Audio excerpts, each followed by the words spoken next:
Ternak entok itu bebas ya, mau ternak entok hias, mau ternak entok pedaging. Yang penting kuncinya satu, kalau ternaknya pengen ada lebihnya, di penjualan tidak rugi, ya mungkin salah satunya kita bisa menghemat biaya pakan. Contoh, kalau dalam segi pakan bisa dicampur dengan kangkung, kayambang, eceng, atau jenis pakan alternatif yang lainnya. Mungkin tips dari Kang Sigit seperti itu kalau mau ternaknya sukses. Assalamualaikum warahmatullahi wabarakatuh. Jumpa lagi bersama Kang Sigit di channelnya Jumbo Subang Official. Alhamdulillah, kumaha kabar penonton Kang Sigit semuanya. Semoga penonton Kang Sigit selalu diberi kesehatan dan segala dipermudahkan dalam segala urusannya. Amin. Alhamdulillah ya, kali ini Kang Sigit dapat berkegiatan kembali dan akan menjawab sebuah komentar dari penonton. Dan Kang Sigit pun ada aktivitas memberi pakan dengan seperti biasa ya, menggunakan pakan andalan Kang Sigit, yaitu dengan Ajola. Bagi yang ingin tahu kegiatan Kang Sigit, cek video selengkapnya. Iya teman, kita sebelum lanjut ke aktivitas Kang Sigit. Di sini Kang Sigit akan membalas komentar dulu ya. Komentar tersebut yang datangnya dari user YJ3ZU2WT7R dan beliau berkomentar, Kang bikin tutorial cara budidaya Ajola. Soalnya saya gagal Kang, nggak segampang di YouTube. Nah, beliau berkomen seperti itu ya. Nah, di sini Kang Sigit akan membuat tutorial cuman hanya teorinya saja ya, dan mungkin hanya sebagian teori karena dalam segi praktek dan kebetulan Kang Sigit pun belum renovasi kolam. Nah, dalam segi teori kita pertama-tama ya bikin media dulu, kolam ya, itu bebas mau terbuat dari plastik, mau terbuat dari terpal, itu bebas. Kita bikin ukuran sesuai yang kita mau, bisa ukuran 2 meter kali 4 meter, bisa 4 meter kali 6 meter. Nah, di sini pertama-tama kalian harus menyiapkan dulu ya bambu, mungkinlah dibikin petak seperti ini, dan lalu mungkin dipasang plastik ya ataupun terpal. Terus kemudian tuh jangan langsung diisi air.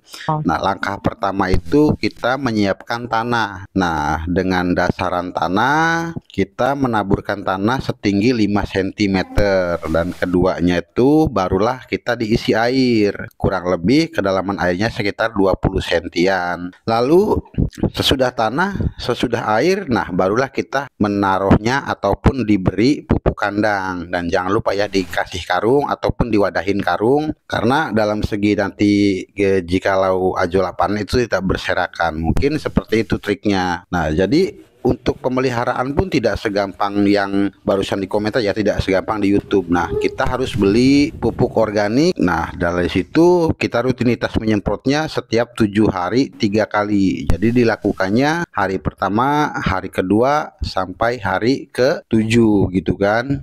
Jadi Ajola ini sebetulnya susah-susah gampang ya, bisa dibilang susah ya karena kita belum tahu caranya. Terus kedua dibilang gampangnya karena ya tidak memerlukan perawatan yang sangat ribet. Kita hanya cukup mengganti pupuk kandang selama 2 minggu ya kan, 2 minggu kita ganti. Terus masa pemeliharaannya setiap 1 minggu 3 kali kita menyemprot ya. Nah, di situ mungkin cara triknya budidaya Ajola mungkin seperti itu.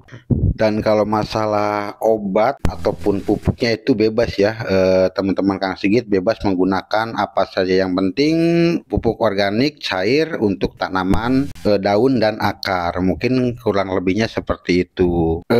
Mungkin seperti ya penjelasannya ya, karena semua tutorial yang di YouTube, yang di Facebook ataupun sebagainya, mereka hanya mengambil simpelnya, hanya mengambil jenisnya, tidak untuk diberi secara realnya ataupun dalam segi prakteknya mereka tidak memberitahukan. Kalau Kang Sigit mungkin seperti itu ya, hanya bisa memberikan teori. Mudah-mudahan ada manfaatnya dan mudah-mudahan ada kebaikan untuk teman-teman Kang Sigit semuanya, khususnya di peternak entok ya. Mungkin segitu, terima kasih untuk komentarnya. Dan Kang Sigit pun akan menjawab lagi ya sebuah komentar yang datangnya dari Kang Hendrik 3034, dan beliau berkomentar, Kang Sigit, saya subscriber baru, saya juga peternak entok, tapi entok lokalan Kang. Bagaimana caranya Kang bisa dapat bibit entok jumbo Kang Sigit? Kalau entoknya mungkin terkendala pengiriman karena saya domisili di Medan, Sumut, Kabupaten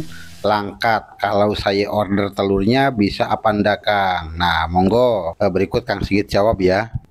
Nah, sebetulnya seperti ini ya, banyak sekali yang request minta dikirim telur ataupun beli telurnya saja. Nah, di sini Kang Sigit akan menjawab. Bukannya Kang Sigit tidak mau dibeliin telurnya gitu kan, ataupun tidak bisa mengirimnya karena ada alasan tersendiri. Gini, mungkin salah satunya seperti ini ya. Semisalkan si telur di Kang Sigit sudah infertil ataupun sudah fertil ya, sudah ada G-nya. Nah, kita packing baik-baik, kita kirim ke misalkan contoh ke Sumatera gitu kan, ke Medan. Nah, dari sini Kang Sigit packingnya baik. Nah, belum tentu dalam masa perjalanan itu si telur tersebut terjaga dengan aman gitu kan. Karena yang ditakutkan satu, kita packingnya bagus, baik gitu, terus dalam perjalanan mereka kurang jaga ataupun kurang rawat. Jadi kalau untuk entoknya oke, kita mau sampai manapun kita bisa kirim. Kita mengutamakan kualitas pengiriman entok dalam segi perjalanan kereta ataupun perjalanan ALS. Mungkin seperti itu Mas Hendrik. Jadi maaf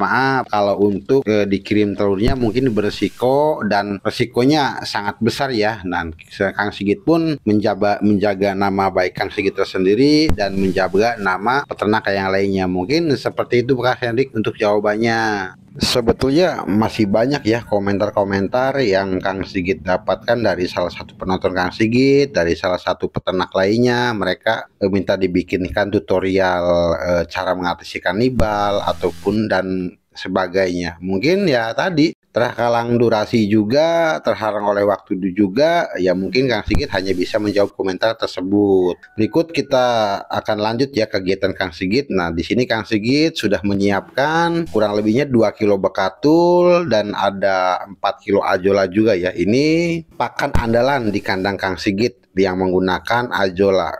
Sebetulnya kalau untuk masalah ajola ini vitaminnya besar ya.